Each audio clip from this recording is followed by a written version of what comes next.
Assista agora a Tardes com Platão, grupo de leitura O Banquete, com César de Alencar.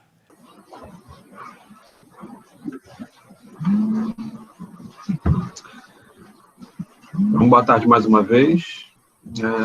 Bem-vindos todos de volta a esse nosso encontro para a leitura do Banquete de Platão. A gente terminou no encontro passado o discurso do Aristófanes, e vimos aí como é que o discurso do Aristófanes, ele, ao mesmo tempo que segue um ritmo diferente daqueles primeiros discursos, ele também resgata muitas noções que foram colocadas sobretudo pelo Erexímaco, mas também resgatando noções de educação e de virtude e de mitologia apresentados aí pelo Fedro e pelo Pausanias, mas principalmente uma visão mais naturalista do amor, tá?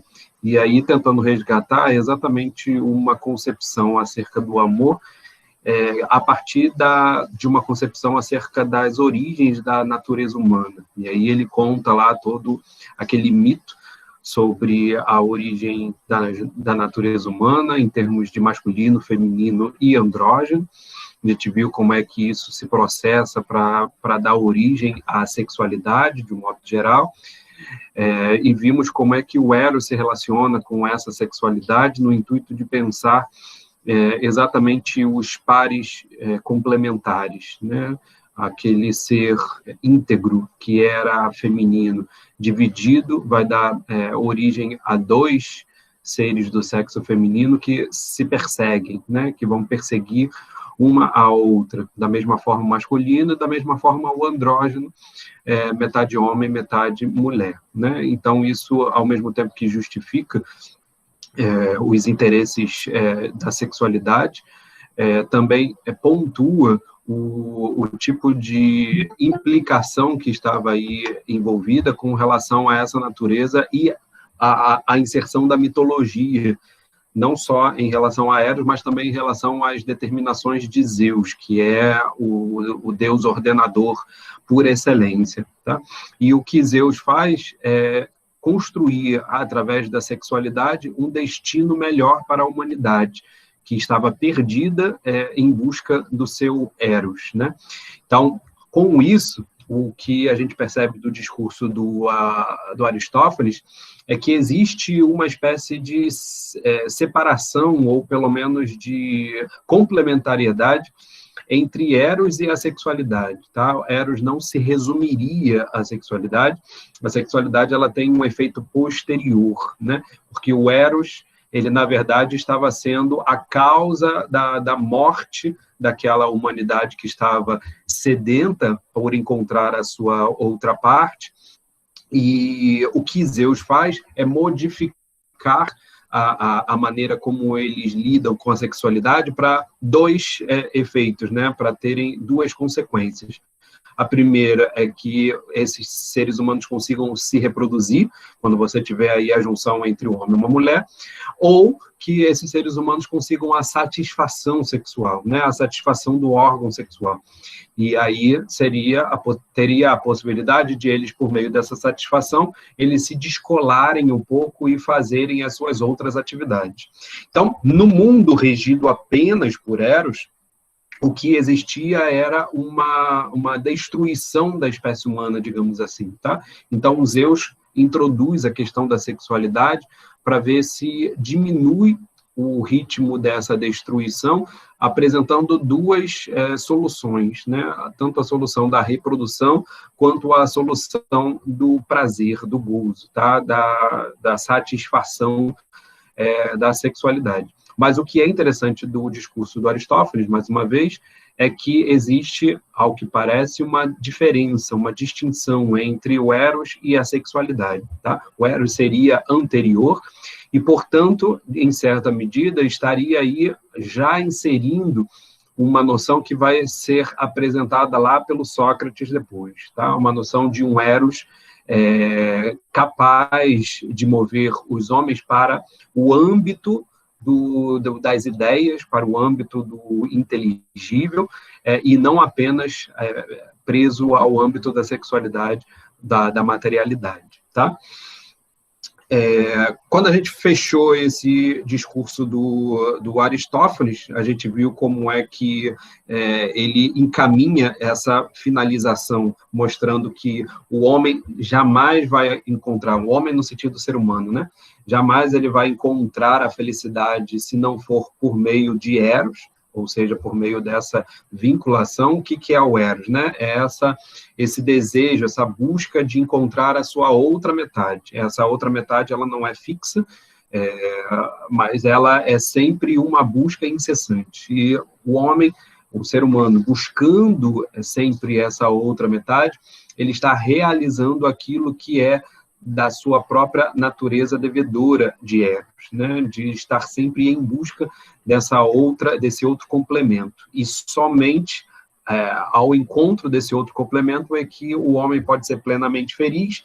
E aí ele introduz aí a noção da cura também, tá? É a única maneira que nós temos de nos curarmos e nos tornarmos bem-aventurados. Mais uma noção que refere-se também ao discurso do Erexímaco, do médico, que vai mostrar em que medida o Eros tem esse poder de cura, né? Esse poder de saúde física, não só física, aqui no caso do Aristófanes, mas também uma saúde plena, no sentido espiritual também. Tá?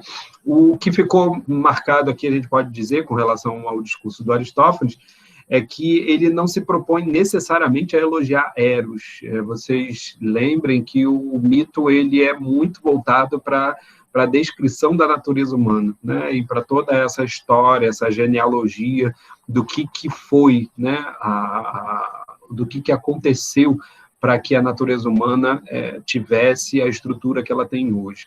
Então, as qualidades e as determinações e as benesses de Eros vão ser faladas muito no finalzinho já do discurso, tá? Isso é um ponto que vai ficar marcado, sobretudo pela comparação com o próximo discurso que vai vir, que é o discurso do Agatão, tá? Mas antes do discurso do Agatão, existe aí uma espécie de intervalo, né, de um intermédio, de uma espécie de diálogo aí que vai ser colocado entre o Agatão e o Sócrates. E esse diálogo é uma espécie de prévia daquilo que vai acontecer depois que o Agatão fizer o seu discurso. E aí a gente já começa a entrar no âmbito propriamente que interessa a filosofia, tá? E é claro, né, todos os âmbitos desde o início interessam a filosofia em vista do fato de Platão, que é o autor do diálogo, estar construindo toda essa narrativa exatamente para nos conduzir a um lugar. Tá? Então, esse lugar que eu estou chamando, que é o ponto que interessa necessariamente a filosofia, é o ponto da dialética, tá? É o ponto do diálogo. E a gente vai tentar entender melhor como é que a dialética e o diálogo se colocam, em certa medida, como anteposta à prática retórica, tá? Que é propriamente a prática que foi combinada desde o início para que eles fizessem, né? Cada um ia fazer o seu discurso, cada um ia ter a liberdade para falar o que quisesse sem ser interrompido, e essa, de fato, era a prática comum da retórica. No âmbito do diálogo, você não tem necessariamente um falando, né? Você vai ter aí a prática exatamente do questionamento, do exame das opiniões. E é nesse exame que, de fato, a filosofia ela se realiza. Então, veja, para que a filosofia chegue a esse lugar que cabe a ela, ou seja, o lugar do questionamento, o lugar da investigação, do diálogo, é necessário que tenha havido todo esse processo, esse acúmulo de ideias, esse acúmulo de situações, esse acúmulo de opiniões, para tornar o questionamento mais profícuo, para tornar o questionamento mais fundamentado, tá? E depois vocês vão entender exatamente como é que se expressa esse questionamento e esse diálogo em vista, sobretudo, de tudo aquilo que foi visto até então, né? De todos os discursos, de toda a colocação da personagem de Sócrates desde o início, enfim, toda essa questão vai ser trazida à tona novamente para poder fundamentar o tipo de processo que é o processo que consideramos exatamente como o processo filosófico, o processo do diálogo e do questionamento. Tá legal, gente? Tranquilo, então, para vocês, até aí essa recapitulação. Podemos voltar à leitura em 193E.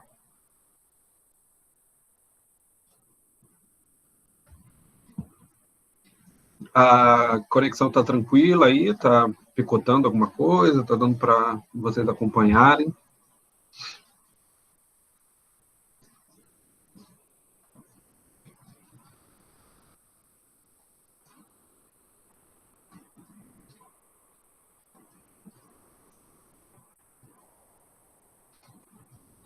Então, beleza. Vamos continuar aí em 193E, tá?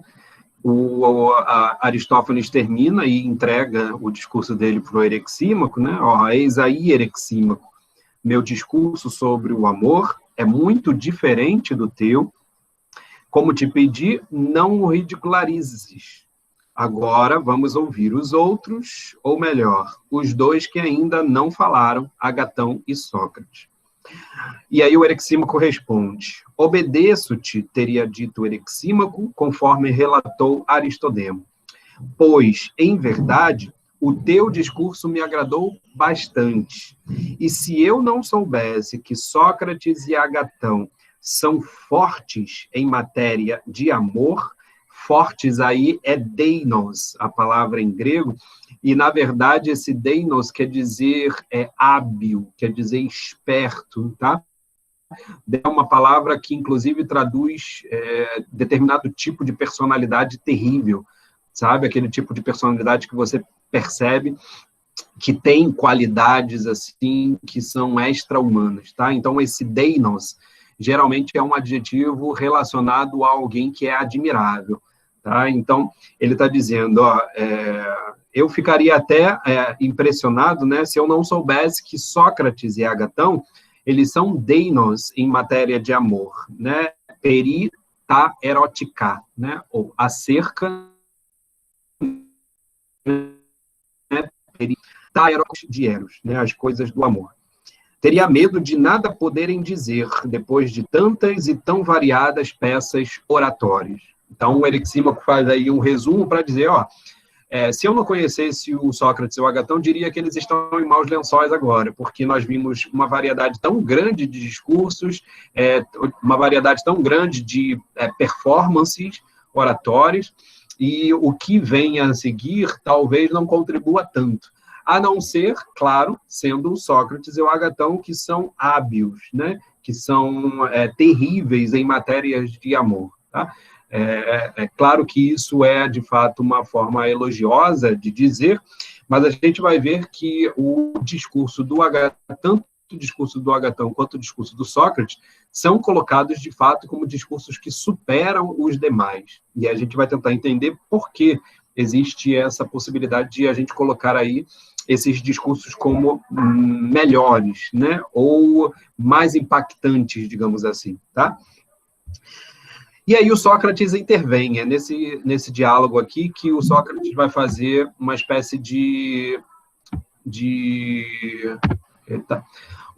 diálogo com o Agatão, tá? Um diálogo prévio, e é um diálogo que vai se repetir lá na frente depois, tá? Quando o Agatão terminar o discurso e o Sócrates quiser começar o seu, ele vai apresentar mais uma vez esse diálogo entre os dois, tá? Então, aqui nós temos uma prévia de como é que está estabelecendo esse intercurso agora, esse intermédio entre o Sócrates e o Agatão.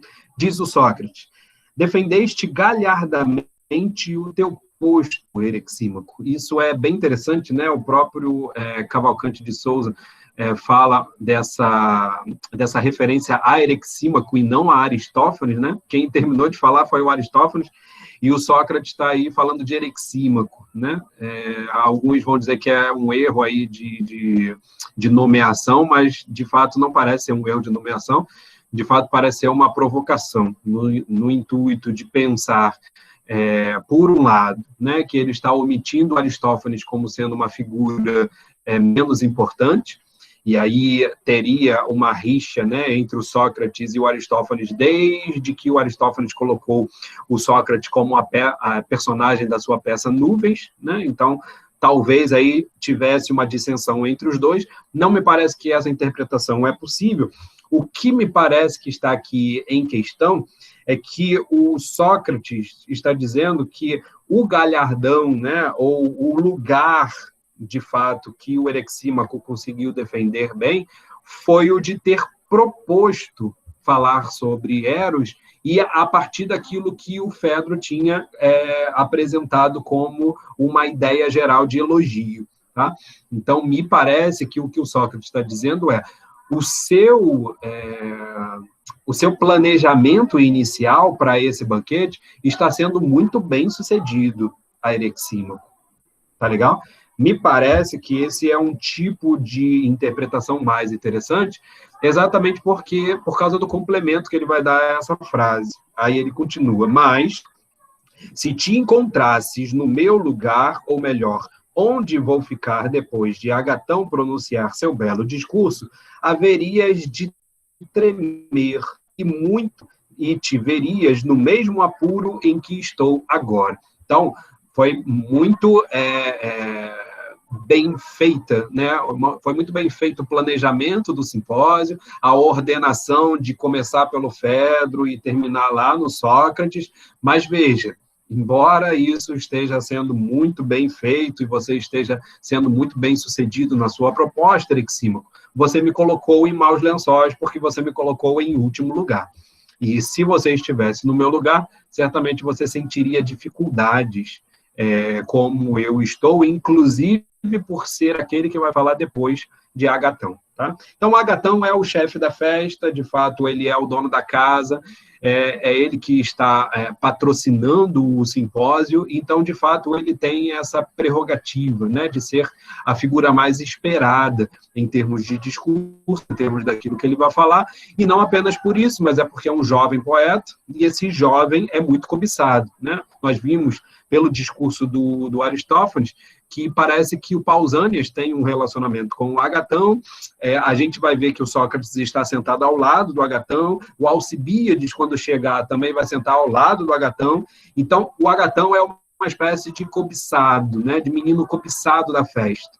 Embora ele possa ter esse relacionamento com Pausanias, todos os outros mais velhos, né, o desejam próximo, tá? E isso incluído o próprio Sócrates, que está aí nessa situação, dialogando inicialmente com ele. Tá? Então, essa ideia da disposição é interessante, e eu quero só finalizar esse diálogo com a Agatão para mostrar para vocês algumas hipóteses de leitura dessa disposição dos lugares que cada um está ocupando na estrutura geral do banquete. Tá? O que é interessante é que o Agatão agora, né, o Sócrates nem se dirige necessariamente ao Agatão, mas o Agatão toma a palavra para dizer o seguinte, ó, pretendes enfeitiçar-me, Sócrates. E em grego aí é pharmaten boulei-me, né? Ou seja, você quer, boulei é um termo de... um conceito sobre desejo, né? Algo que você anseia querer por deliberar aquilo. Então, você está deliberadamente tentando me jogar um fármaco, tá? E fármaco em grego é uma palavra extremamente interessante, tá? Porque fármaco a gente poderia traduzir exatamente por droga, porque droga em português tem os dois sentidos, o sentido negativo, aquela coisa que é uma droga, né? E que pode viciar e pode matar, mas também aquilo que é vendido em drogarias, né? Ou seja, aquilo que é um remédio, dada em determinada dose. Portanto, um fármaco ele pode ser tanto curativo, né? Pode ser tanto algo que cura, que remedia, tanto quanto aquilo que fere, né? Que mata, porque é um veneno. Então, o fármaco tem essas duas características, tá? Essa nuance de ser uma coisa que é dada em uma dose, e dependendo da dose, você pode ter aí um lado positivo e um lado negativo. Então, isso que o Agatão está dizendo de enfeitiçar tem a ver com o discurso do Sócrates, que vai ser caracterizado exatamente como um fármaco. E isso, o discurso como um fármaco, é exatamente como o discurso do Sócrates é caracterizado lá no Fedro também. Tá legal? Então, já tem aqui uma ampla concepção acerca do tipo de consideração do diálogo e da dialética socrática como sendo um fármaco que, dependendo da dose, ela pode envenenar ou ela pode curar, tá? Então, depende da dose que se utilize, depende da dose a qual se submeta, tá? E aí ele continua, falou o Agatão, para perturbar-me com a ideia de que entre os assistentes é grande a expectativa das belas coisas que estou no ponto de formular. Né? Então, veja, parece que o Sócrates está brincando aqui com a ideia de ser o Agatão o cobiçado da festa. Né? Ele é o dono da festa, é o cobiçado da festa, então o Sócrates parece que está jogando aqui, vai dizer o Agatão, com a expectativa que todo mundo estaria de ouvir falar o Agatão. Mas é claro que ele sabe que, de fato, está todo mundo esperando ouvir o que ele tem a dizer. Tá? E aí o Sócrates complementa, precisava que eu fosse muito esquecido, Agatão, teria dito Sócrates, se depois de ver a coragem e a sobranceria com que subiste para o palco acompanhado dos atores e de como enfrentaste sem a menor comoção aquele mundo de espectadores, quando cantar tua peça, acreditasse que vais ficar atrapalhado diante desse punhadinho de gente. Né? Então, o Sócrates está dizendo, eu não sou muito esquecido assim, né? Eu teria que ser muito esquecido para não lembrar que há 2 dias atrás você tinha se portado de tal modo frente a um público extremamente mais amplo do que esse daqui e de uma maneira muito mais desenvolta, né? De uma maneira muito mais superior. Né? Então, é claro que você vai se sair bem, você agora está fazendo aí charminho, né? Para poder não parecer tão fruto de expectativa. Tá? O que eu queria destacar aí é que são 2 termos, né? Principalmente para o pessoal que não está muito familiarizado com o grego, é o termo que é relacionado a atores, tá? Ton hipokriton, que vem aí o nosso hipócrita, tá? Hipokriton é o termo que é utilizado para falar do ator, né? Porque é também o termo que é utilizado para falar da máscara que o ator utilizava. Então, essa máscara, que é o hipokriton, né? Que define aí o ator, define aquele que sustenta uma máscara. E aí, por nesse caso, nós dizemos hipócrita como aquele que sustenta uma determinada máscara, né, uma determinada imagem que ele não é. Tá? E o outro termo é o teatron, que ele fala aí frente a um mundo de espectadores, né? Ou seja, aqueles que estão no teatro são, de fato, espectadores. E esse termo teatro, ele deriva vários termos relacionados a ele, cujo sentido tem a ver, ao mesmo tempo, com ser espectador de um espetáculo, mas também contemplar esse espetáculo. E aí vai ser originário desse tipo de âmbito de consideração o sentido do termo teoria, né, que em grego se escreve da mesma forma. Tá? Teoria, aí, que deriva do teatro, é exatamente a possibilidade que você tem de colocar um conjunto de ideias frente ao seu próprio pensamento para que você consiga contemplá-las. Tá legal? Então, só em termos aí de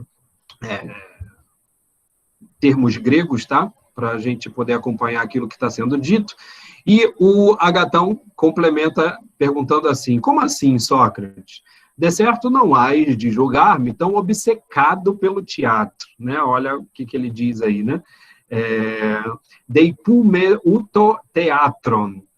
Mais uma vez aí o teatro entrando em jogo, e esse depu mostra aí uma espécie de noção de alguém que está enfeitiçado, né? que está, inclusive, dopado com relação a essa expectativa. Né? Então, de certo, não estás me julgando que eu estaria dopado, né, obcecado por essa ideia de estar frente a um público, né, ao teatro. A ponto de ignorar que, para uma pessoa de senso, poucos sábios são mais de temer do que uma multidão de ignorantes. A colocação que o Agatão faz, portanto, é entre multidão e sabedoria, ou entre multidão e pessoas destacadas. Tá? Isso é, de fato, um topos, digamos assim, né? Topos, em grego, é aquilo que nós chamamos de lugar comum. Isso era um lugar comum nessa classe aristocrática da Grécia, de você considerar a multidão como ignorante. E, portanto, aqueles que fazem parte de uma classe mais seleta, eles teriam mais sabedoria do que propriamente a multidão. Isso é, inclusive, um dos argumentos contrários à democracia, tá? Inclusive levantado pelo Sócrates e pelo Platão também em vários diálogos. Tá legal? E esse tipo de argumento é o que vai desencadear esse primeiro confronto, digamos assim, entre o Agatão e o Sócrates. O Agatão diz, você acha realmente que eu tenho pouco senso para poder valorizar mais estar frente a um público amplo, embora ignorante, e não estar preocupado de estar aqui frente a pessoas que são, de fato, sábias, né? Mesmo que sejam poucas? E aí o Sócrates replica, fora muito feio de minha parte, Agatão, imaginar-te capaz de qualquer gesto menos elegante. Então, é claro que você não seria capaz disso, né? De se portar frente à multidão de uma maneira muito mais conscienciosa, né? Uma maneira muito mais preocupada do que frente a um pequeno e seleto grupo de sábios. Pelo contrário, sei muito bem que se encontrasses uns tantos homens que te parecessem sábios, terias em muito maior apreço a opinião deles do que a das multidões. Né? Então, Sócrates concorda aí com o Agatão. Mas ele complementa. Mas talvez nós aqui não possamos ser incluídos nesse número seleto. Ontem mesmo, não estivemos no teatro e não fazíamos parte da multidão. Olha a sacada do Sócrates, né? Um puro argumento retórico aqui. O que ele está querendo dizer? Olha, você está bem, você não se porta frente à multidão porque você não considera a opinião dessa multidão mais valorosa do que uma pequena elite de sábios. Mas veja, de fato você faria isso desde que você encontrasse uma pequena elite de sábios. E nós não somos essa pequena elite, porque a gente estava, inclusive, lá na multidão. Né? Ou seja, nesse tipo de argumento que o Sócrates está querendo dizer, fazer parte da multidão torna alguém menos sábio. Tá? E aí, de fato, eles aí não teriam toda essa distinção que o Agatão talvez estivesse desejando. Tá? É uma tirada aí que o Sócrates faz mesmo para provocar o Agatão. Porém, na presença de pessoas verdadeiramente sábias, é possível que te envergonhasses de dizer alguma tolice. Não é isso mesmo? Agatão, tem razão. E aí o Sócrates pretendia, né, continuar rebatendo. E diante da multidão, não te envergonharias de fazer fiasco? Então, o diálogo estava se encaminhando para o seguinte, né, um debate entre a opinião da maioria e a opinião dos sábios. Vocês lembram daquela parte que o Sócrates já tinha conversado com Agatão lá no início? E que, nesse momento, o que eles tinham falado era exatamente sobre a sabedoria de um e outro, e que eles iriam em uma disputa para ver quem dos dois ia se tornar mais sábio ao final, baseados no juízo de Dionísio. Lembram disso? Exatamente esse debate sobre a sabedoria volta à cena. E vocês vão ver que todos esses diálogos que o Sócrates vai estabelecer com o Agatão giram em torno dessa temática. Tá?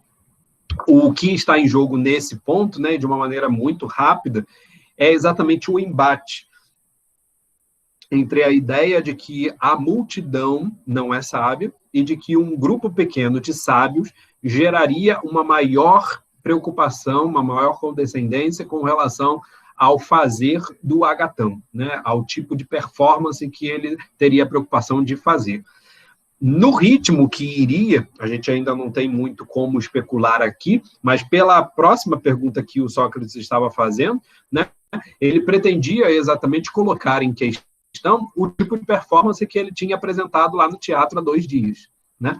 Ou seja, se colocar frente à multidão não era tão digno assim quanto frente a um público seleto como aquele, e o Agatão estava considerando aquele grupo seleto ali do banquete como sendo uma elite de sábios em relação a qual ele precisaria ter uma preocupação maior, o que o Sócrates ia fazer, ia começar a fazer, era colocar em questão o tipo de apresentação que o Agatão ia fazer nesse momento e o tipo de apresentação que ele tinha feito há 2 dias, né? Dentro do teatro, para um público bem mais amplo, percebe?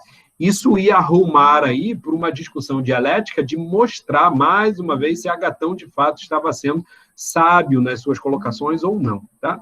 Esse debate vai ficar para um outro momento, porque nesta altura, vai dizer aí o Aristodemo, Fedro interveio para dizer: meu caro Agatão, se fores responder a Sócrates, ele pouco se incomodará com um giro de discussão, contanto que tenha com quem dialogar. Olha aí a caracterização do fazer, do lugar da filosofia. Tá? O lugar da filosofia dado aí pelo Sócrates é exatamente o lugar da conversa, do diálogo. E esse diálogo, não importa com quem seja e quanto tempo dure, é nesse intuito que vive o filósofo. Tá? Máxime, ou seja, ainda mais, se tratar de um belo rapaz, como no caso do Agatão. Tá legal? É certo que eu também me deleito em ver como Sócrates conversa, e isso era unânime, né? Todas as pessoas da época, todos os convivas, tinham essa experiência de ver o Sócrates dialogando, conversando e ter apreço por esse tipo de conversa. Tá? Porém, agora sou forçado a zelar pelo elogio de Eros e a cobrar de todos os presentes a cota estipulada de um discurso. Ou seja, não está na hora do diálogo, está na hora do discurso, está na hora de cada um ainda fazer o seu próprio discurso. Tá? Então, Fedro aqui intervém para mostrar em que medida aquela pretensão da filosofia de já ser um diálogo, ela precisa ser, ao menos, mortificada nesse momento, porque ainda não terminou o âmbito da retórica, ainda não terminou o âmbito do elogio a Eros. Uma vez saudada a nossa dívida com a divindade, podeis dialogar quando quiserdes. Então, veja, é preciso terminar isso que eles começaram para que o diálogo aconteça. Tá? E aí depois a gente vai ver como é que o Sócrates vai colocar isso em questão para que ele possa trazer o diálogo para a cena retórica. Tá? Mas antes da gente seguir, eu queria mostrar para vocês 2 esquemas que eu fiz para a gente poder ler essa questão dos lugares dos discursos. Tá? E aí, para ver se vocês concordam comigo, em que medida é possível a gente ler essa estruturação que o Platão faz acerca dos discursos. Tá? Lembrando, nós temos aí 7 discursos no geral, começando pelo Fedro e terminando pelo Alcibíades. O Alcibíades entra como um tipo de discurso, tá legal? Embora ele não esteja aí dentro do planejamento inicial, e essa separação, né, do planejamento inicial feita pelo próprio discurso do Alcibíades também tem implicações interessantes. Mas o que eu queria mostrar para vocês vocês estão vendo aí, né? Está aparecendo aí tranquilo para vocês? Vejam aí o que eu fiz nessa estrutura, tá? Lembrem que a ordem é essa daqui. Opa! Lembrem que a ordem é essa daqui, né? Vindo pelo Fedro, Pausânias, Erexímaco, Aristófanes, Agatão, e aí depois a gente vai ter o discurso de Sócrates, Alcibíades, tá? Então, no âmbito do discurso do Fedro e do Pausânias, indo até o do Aristófanes, a gente poderia situar esses 5 discursos que a gente acabou de ver como sendo os discursos principais do âmbito cultural grego, tá? E o Agatão vai ser esse próximo que a gente vai ver agora, em que o Erexímaco é o discurso do meio, é o discurso intermediário. Lembrem sempre que essa noção do intermediário é importantíssima para o banquete. Aquela noção de tríade que eu venho justificando para vocês desde o início, para que a gente pense nela e para que a gente não esqueça que existe aí essa noção em vista sempre de um meio termo, em vista sempre de um intermediário, tá? Pensei que tinha alguém perguntado alguma coisa. Então, veja, nesse âmbito, a gente pode dividir da seguinte maneira: o Fedro e o Pausanias como discursos típicos da retórica, tá? Daquela retórica bem técnica, no sentido grego do termo. Tá? Depois, você tem aí um discurso que a gente chamou, né, de um discurso científico do médico Erexímaco, um discurso que é muito próximo de uma técnica, de um saber técnico. Tá? E depois temos o discurso aí dos 2 poetas, o do Aristófanes e agora vai ter o do Agatão. Tá? Nesse tipo de estrutura, a gente colocaria o Erexímaco no centro, como um discurso intermediário, entre retóricos e poetas. E faríamos com que esse discurso, que é o discurso do Erexímaco, intermediário, ele remeta ao discurso dos filósofos, no intuito de fazer com que o discurso do Sócrates seja um novo centro. Percebe? O Erexímaco é o intermediário entre retórica e poética, e agora nós vamos deslocar esse centro de saber, não mais da técnica médica, do Erexímaco, mas agora para o âmbito da filosofia. Então, esse deslocamento que coloca o Sócrates no centro, ele vai favorecer exatamente ao final aquilo que o Alcibíades vai fazer como uma espécie de concreção, como uma espécie de realização na prática do que o Sócrates vai dizer em teoria. Então, aqui nós teríamos em conjunto, o Sócrates e o Alcibíades, uma consideração acerca da teoria e da prática. E as duas conjugadas mostrariam de uma forma sapiencial muito mais sólida e muito mais complexa aquilo que o Erexímaco apenas tinha sugerido em termos de técnica científica, em termos de técnica médica, tá legal? Portanto, a filosofia apresentando algo que vai para além, não só da retórica e da poesia, mas também para além do próprio saber científico, tá legal? Tranquilo essa estrutura? Essa estrutura geralmente é a estrutura pela qual se lê o banquete, tá? Uma estrutura em que você tem aí esses discursos colocados como discursos que antecedem o discurso filosófico, e depois o discurso filosófico do Sócrates como um discurso importantíssimo, a peça-chave do banquete, e essa importância ela vai ser reunida exatamente pelo tipo de sequência que foi dada por esses outros 5 discursos anteriores. Tá? O que eu quero propor com vocês também é uma outra hipótese, tá? E aqui eu não estou propondo nenhum autor, nenhuma autoria a não ser eu mesmo, tá? Eu estou pensando aqui junto com vocês formas de a gente ler essa estruturação que o Platão faz dos discursos, tá legal? A gente viu que a estruturação não é por acaso, então é interessante que a gente leia maneiras de explicar e de refletir sobre essa estrutura. Estou propondo 2, é claro que podem haver mais, tá?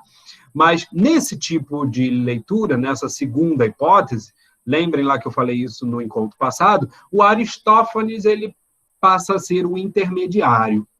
Então, veja, aqui eu estou colocando em pé de igualdade todos os discursos. Tá? Esse é um tipo de leitura que não destacaria necessariamente o discurso do Sócrates como sendo a peça-chave do banquete, mas alocaria o discurso do Sócrates dentro de uma estrutura maior.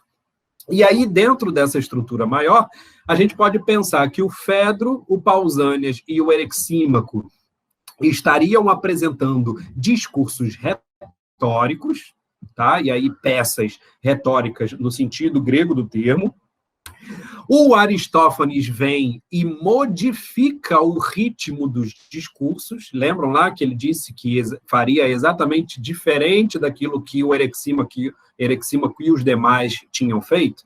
Exatamente para colocar o próprio discurso do Aristófanes como peça intermediária dessa mudança que vai ser processada. Tá?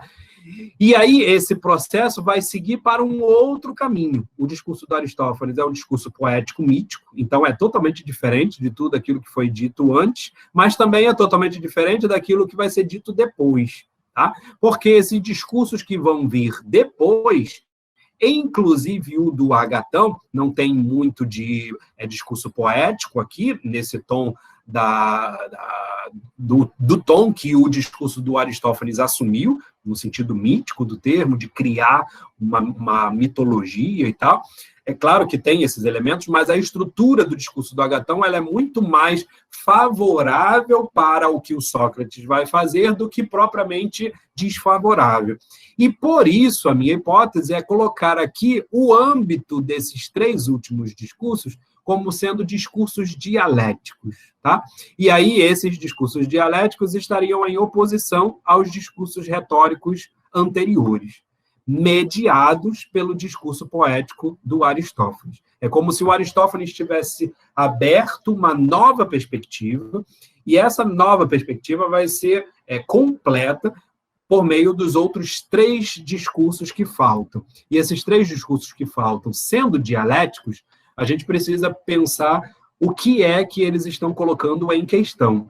E aí eu sugiro, como perguntas, que o Agatão coloca em questão o que é o Eros, a gente vai ver isso, o Sócrates vai colocar em questão de que o Eros é, né? Do que o Eros é, e o Alcibiades vai colocar em questão quem é o Eros, para poder fazer a referência exatamente ao Sócrates ao final.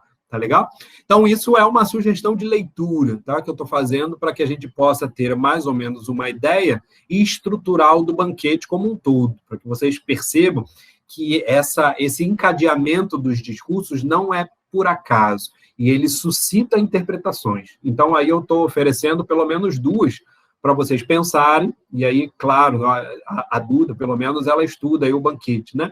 Então, claro, se vocês tiverem outras hipóteses e outras leituras, fica bem interessante de vocês conjugarem esses elementos para poder, inclusive, criarem a própria interpretação de vocês. Tá legal?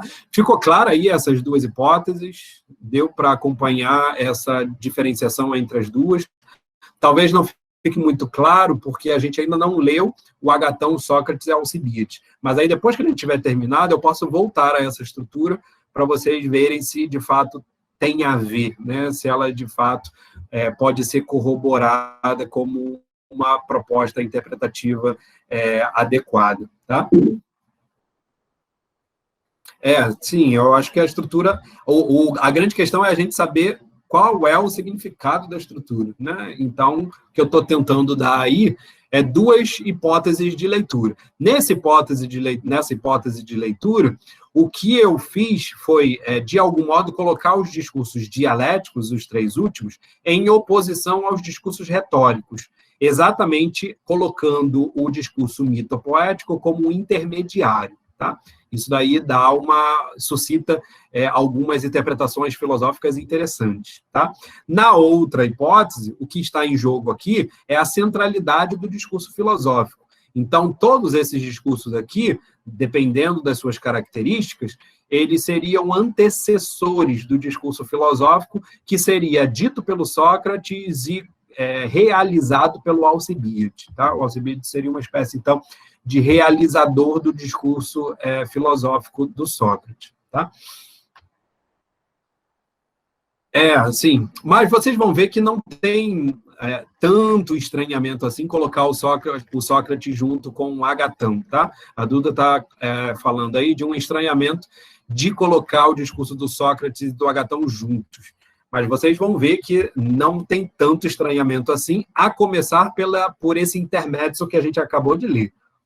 De fato, existe aí uma espécie de conflito, eu poderia dizer, né, de um intercurso erótico entre o Sócrates e o Agatão, e esse intercurso erótico ele está sendo aludido desde o início, do primeiro encontro entre o Sócrates e o Agatão. Agora a gente vê uma nova retomada disso, uma espécie de indiretas uma para o outro, e a gente vai ver isso depois. Por quê? Porque o discurso do Sócrates ele só é construído por causa do discurso do Agatão. Tá? O primeiro diálogo que o Sócrates vai estabelecer para poder fazer o seu elogio do Eros é refutar o discurso do Agatão, né? É questionar a ponto de levar o discurso do Agatão à refutação. Tá? Então, não é estranho, e a gente vai ver que muitos elementos do próprio discurso do Agatão vão ser retomados pelo Sócrates como um discurso que apontou determinadas verdades dialéticas, tá? Então, a segunda hipótese de estrutura, ela sugeriria que o discurso do Agatão já é o início de um processo dialético, tá? Mas é apenas uma sugestão de leitura, guardem isso para ver se isso pode ser corroborado em cima daquilo que a gente vai ler na sequência, tá legal? Eu espero que tenha dado aí para quem não é necessariamente da filosofia para acompanhar, tá? Se vocês não conseguiram pegar legal, vocês me falem. Eu acho que essa forma de estruturar ajuda, pelo menos, a vocês terem mais ou menos uma ideia de quais são os estilos, né? E não só os estilos de discurso, mas também a forma pela qual o Platão está dispondo todos eles para criar uma espécie de atmosfera propícia para aquilo que ele está querendo mostrar, que é o erotismo pedagógico, tá legal?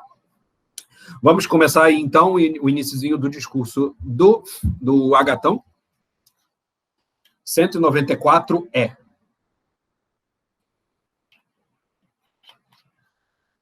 Depois, então, desse intermédio, o Fedro aí dá uma parada na discussão entre o Sócrates e o Agatão, e aí o Agatão, de fato, atenta, né? Ele diz: tens razão, Fedro, nada me impede de falar, pois não me faltará oportunidade para conversar com Sócrates depois, né? A gente poderia colocar em acréscimo aí, tá?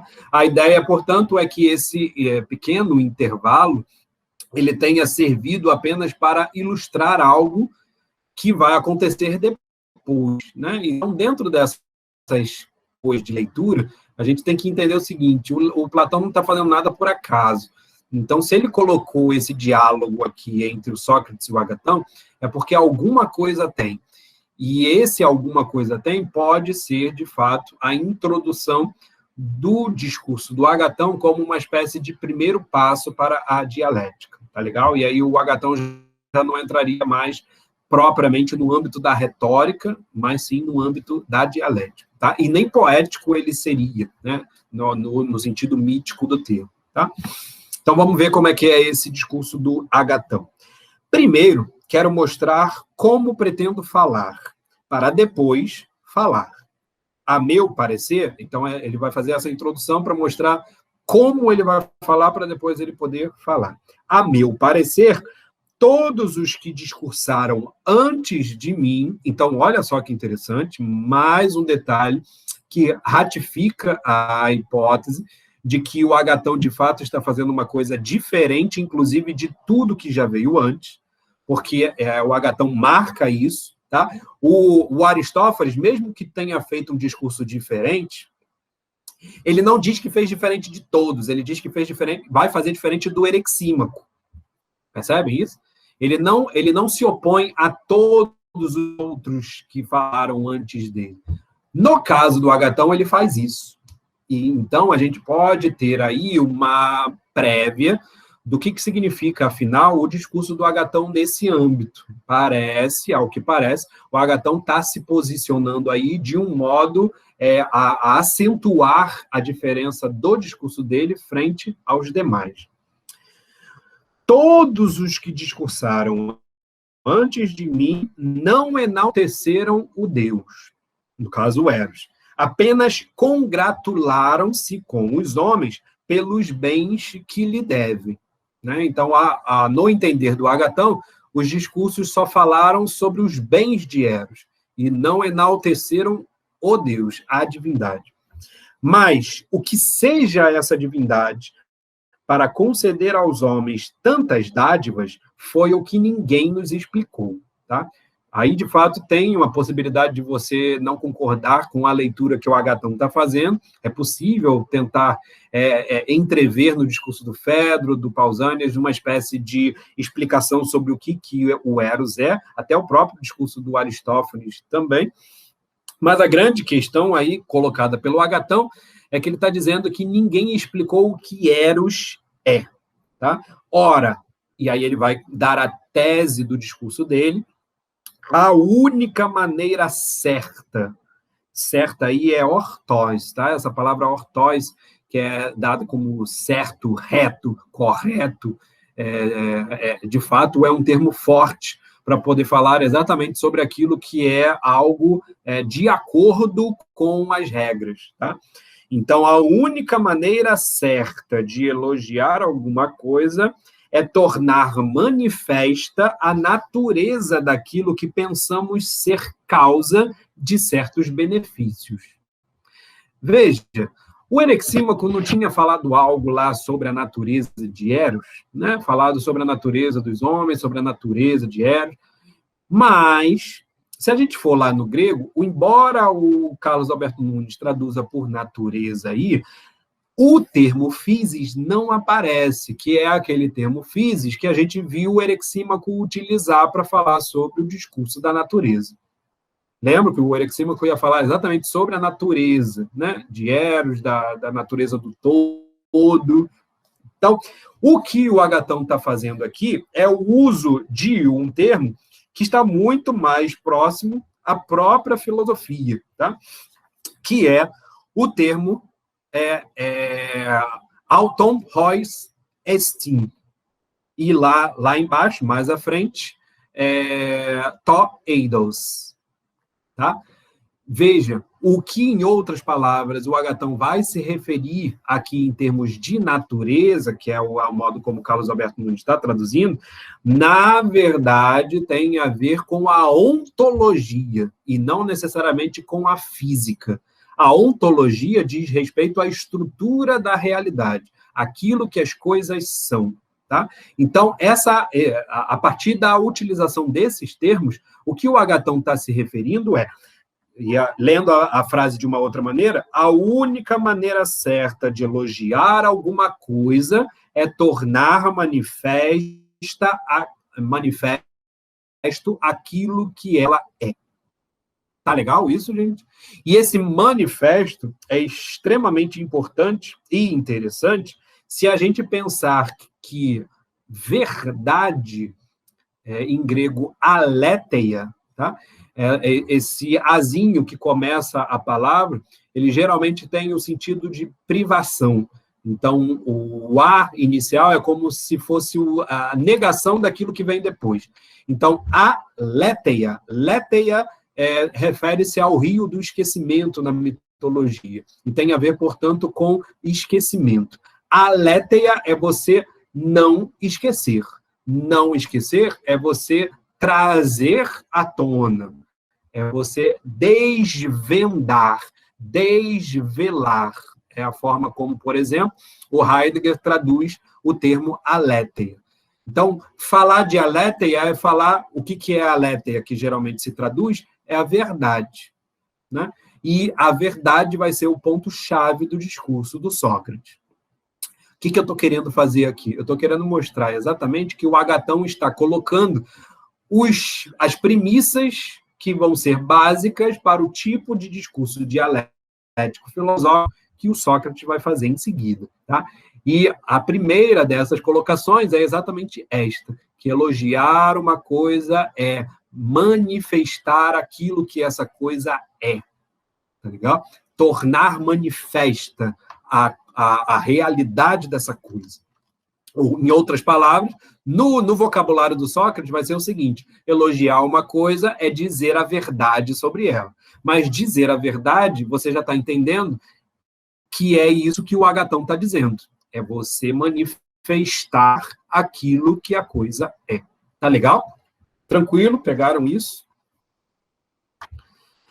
E aí ele continua, para nós, o melhor modo de elogiar Eros é explicar primeiro sua natureza, e ó, mais uma vez, natureza, auton hoios estin, e só depois tratar de seus benefícios. Então, primeiro é preciso falar sobre como ele é, para depois dizer sobre aquilo que nós nos beneficiamos. Então, de fato, o discurso do Agatão ele só vai falar dos benefícios no último parágrafo. Tá? O discurso do Agatão todo ele é para tentar manifestar a natureza de Eros, para tentar manifestar a natureza desse Deus. E aí, natureza, vocês estão entendendo que tem esse sentido, não de physis, tá? Não de natureza material, em última análise, mas de estrutura da realidade, de estrutura daquilo que a coisa é. Porque isso remete à noção de forma, que vai dar a tonalidade do discurso do Sócrates. O Eros é aquele que busca a forma da beleza, e não necessariamente a beleza material das coisas. Tá legal? O que eu digo, uma vez que todos os deuses são perfeitos, é que Eros, se for lícito afirmar tal coisa sem cometer irreverência, é o mais bem-aventurado dos deuses por ser de todos o mais belo e o melhor. Então, a segunda colocação aí que o Agatão faz é de que, dada essa realidade de Eros, se é preciso nós tornarmos manifesta a realidade de Eros, de acordo com aquilo que a gente percebe, né, em toda a relação da divindade e da sua perfeição, é que Eros é o mais bem-aventurado dos deuses e aquele que de todos é o mais belo e o melhor, tá? Então, o que o Agatão está colocando aí é o Eros num patamar tal como o Fedro tinha colocado o Eros também. E não vai ser por acaso que o próprio Agatão vai se referir ao Fedro em sequência. Exatamente para mostrar que eles estão falando sobre Eros numa mesma posição. Mas lembrem lá que o Fedro tinha colocado Eros numa posição de destaque por ele ser o mais antigo dos deuses. E por ser aquele deus que não foi criado. Lembram disso? Então, por Eros ser o deus que não foi criado e que era o mais velho dos deuses, essa divindade era soberana e, portanto, tinha o supremo poder em relação aos demais deuses. No caso do Agatão vai ser diferente. Vamos ver como que ele vai dizer isso. Quanto à beleza, há o seguinte. Inicialmente, Fedro, trata-se do mais jovem dos deuses. E aí é exatamente o ponto em que o Agatão está indo contra aquilo que o Fedro é dito, porque o Fedro começa exatamente dizendo que o Eros é o mais velho dos deuses. E o Agatão inverte a colocação do Fedro exatamente para mostrar que o Eros, na verdade, é o mais jovem dos deuses. Tá?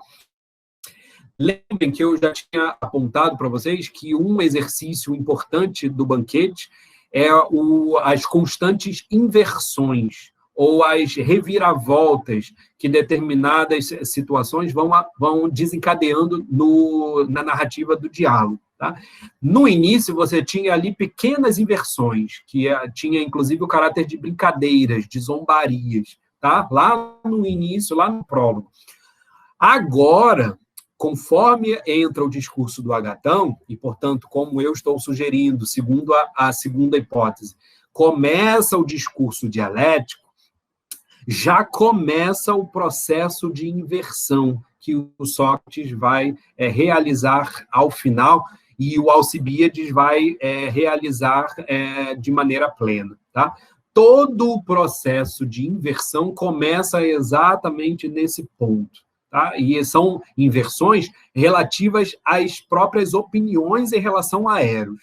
É como se, a partir do Agatão, começasse um processo de inverter tudo aquilo que era noção comum que os gregos tinham com relação à sua concepção de Eros. O Fedro estava dentro da tradição, o Pausanias também, o Erixímaco e o Aristófanes até certo ponto também. eles resgatavam uma ou outra questão da mitologia, embora o próprio Aristófanes tivesse um ponto central, porque ele foi um criador de uma nova mitologia. Ele criou uma mitologia para explicar a natureza humana. Tá? Então, o Aristófanes aí tem um papel criador. E é um papel criador que abre a possibilidade de, a partir do Agatão, a gente ter uma nova concepção sobre Eros. E a primeira novidade que o Agatão sinaliza é de que o Eros é jovem e não velho. Tá? O argumento decisivo para confirmar semelhante assertiva nos é dado por ele mesmo, Eros. Né? A rapidez com que foge da velhice, a despeito de ser esta muito veloz, pois nos alcança mais depressa do que fora necessário. Então, veja, o argumento para o Agatão dizer que o Eros é jovem, é o mais jovem dos deuses, e a beleza de Eros está exatamente nessa juventude, é que Eros é veloz em correr da velhice. Ele foge da velhice. E ele foge da velhice de tal modo que tem que ser muito rápido, porque a velhice ela é muito rápida também. E o modo como Eros foge da velhice é muito parecido com o modo como nós fugimos da velhice.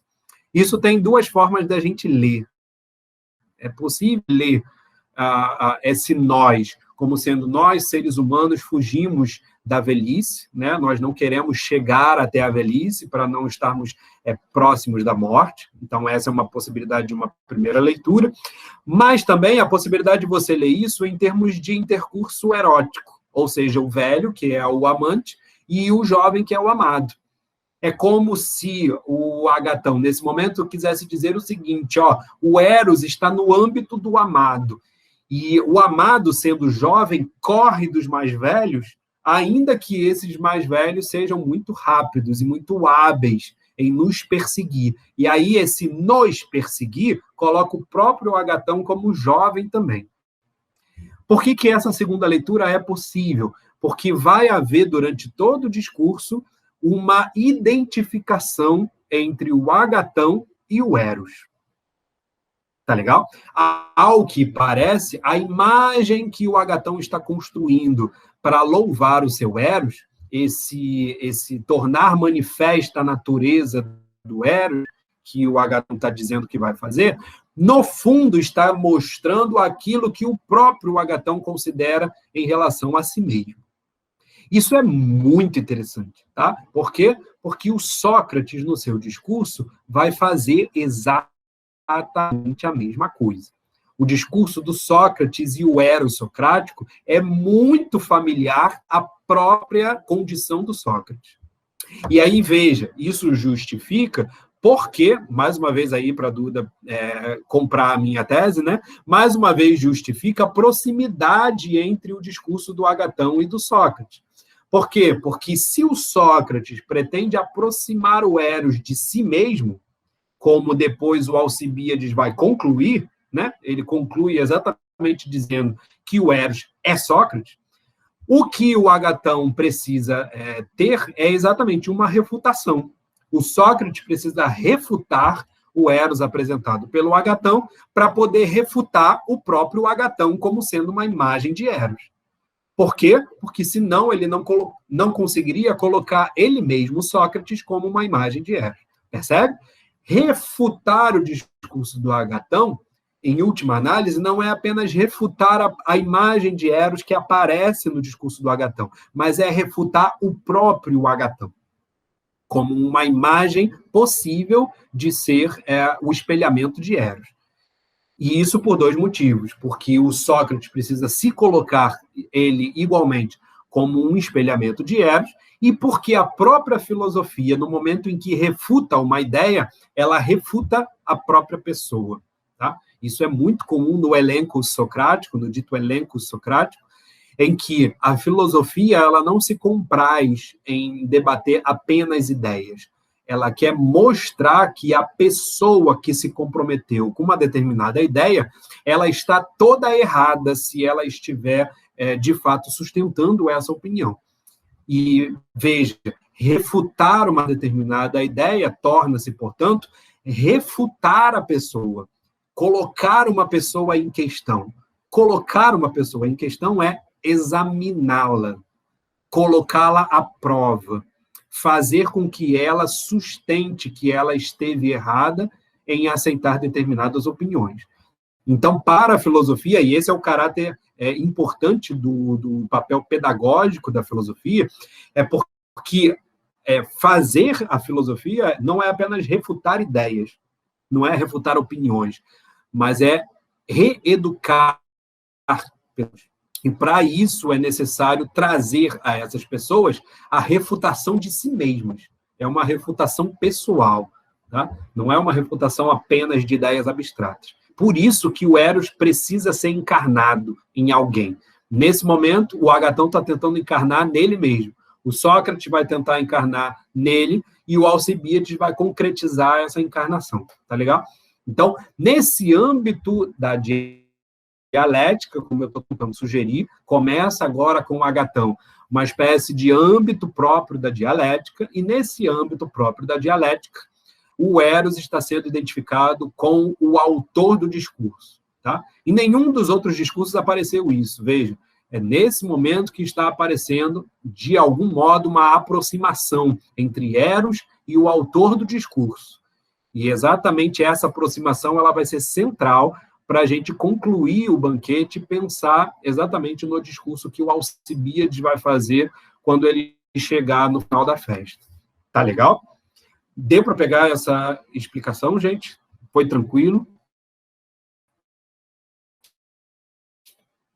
Podemos parar por aí e a gente volta exatamente nesse ponto no encontro que vem, 195B. Tá legal? Se vocês tiverem alguma questão aí, alguma dúvida, deu para acompanhar?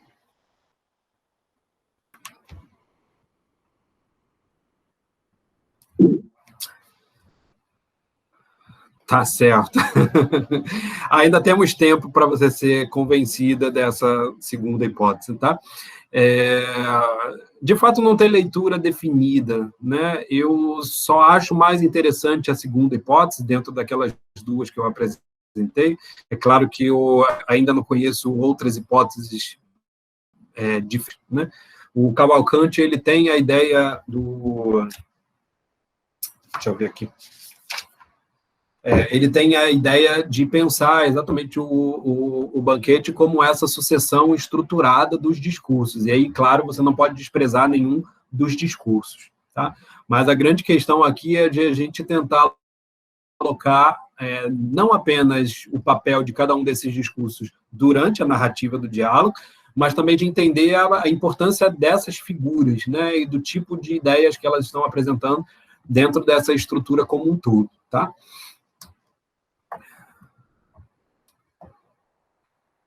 Eu acompanhei que o Eros, tanto do Agatão quanto do Eros, quanto de todos os participantes do banquete, expressão de alguma forma deles mesmos. Não necessariamente, tá? Você pode tentar pensar isso depois. Relembre o discurso do Fedro, do Pausanias, do Erexímaco, do próprio Aristófanes, e vê aí se tem alguma coisa relativa no discurso deles em face deles mesmos, né? Enquanto uma imagem de si. Tá? Perceba que não é claro isso. O Fedro, inclusive, é um jovem e coloca o Eros como um velho, o mais velho dos deuses. Tá? Então, veja que a todo momento o que acontece é uma tentativa daqueles oradores de tentar se dissociar do Eros para tentar elogiá-lo da melhor maneira possível. Tá? Inclusive, essa é uma das qualidades do discurso retórico, é de você se colocar exatamente a parte, né, daquilo que eles estão elogiando, tá? Para tornar o teu elogio mais objetivo. O que acontece, parece que vai acontecer a partir do Agatão, é uma ressonância da própria personalidade do orador naquilo que ele está considerando como sendo Eros. Tá? Isso nos permite dizer por quê? Porque existe aí uma inversão de toda a lógica dos discursos, de tudo aquilo que já foi falado, né, mostrando que vai haver uma novidade a partir de agora, e que as qualidades que o Agatão vai posicionar em termos de Eros são as qualidades, exatamente, ou os defeitos, né? Depende do ponto de vista, que se atribui geralmente ao Agatão. Tá? Eu tinha colocado, na época lá do discurso do Aristófanes, a indicação de 2 obras do Aristófanes, que são 2 peças muito interessantes, que tratam um pouco dessa dinâmica erótica. Uma delas é a Lisístrata, ou a Greve dos Sexos, tá? É muito interessante de ver aí essa relação entre o masculino e o feminino, em termos políticos, e a outra é a Tesmoforiantes, né? Na Tesmoforiantes, o Aristófanes faz uma zombaria do Agatão, dizendo que ele tem, né? Vou guardar aí para a cena dos próximos capítulos, mas a crítica que o Aristófanes faz é exatamente de que o Agatão é exatamente essa imagem que ele está pintando do Eros. Um Eros que vai ser delicadinho, que vai ser afeminado, que vai ser jovenzinho, mas isso depois a gente vai ver depois, tá? Então, ao que parece, tem aí uma possibilidade de identificarmos o Agatão com a imagem que ele está criando do Eros, tá?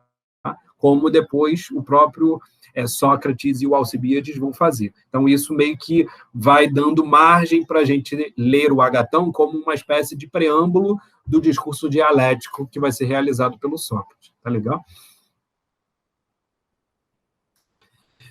Sim, talvez próximos à profissão deles, né? Colocar o Eros em termos de profissão. O Agatão traz essa imagem também. O Eros vai ser considerado um poeta, né? Então, tem uma proximidade aí entre o Eros e o fazer poético do próprio Agatão. Mas não só, tá? Não é necessariamente, por exemplo, a gente pode dizer que o Eros no Sócrates vira um Eros filosófico, né? Mas, veja, no Fedro é difícil você dizer que o Eros é um Eros retórico, né? Ou no Pausanias, o Eros é um Eros retórico também, tá?